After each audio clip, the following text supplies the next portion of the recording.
केरल में इस टाइम पर एक ऐसी बीमारी फैल रही है जिससे लोग बड़े परेशान हैं।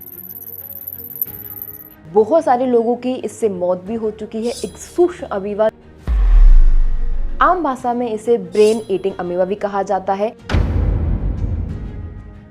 इस अमीबा से होने वाली बीमारी जिसको आप अमीबा मेनिंगोएन्सेफलाइटिस कह रहे हैं, इस बीमारी में एक छोटा सा अमीबा मनुष्य की नाक के द्वारा मनुष्य के शरीर में एंटर करता है और धीरे धीरे से चलता हुआ सीधा मनुष्य के दिमाग में पहुंचता है।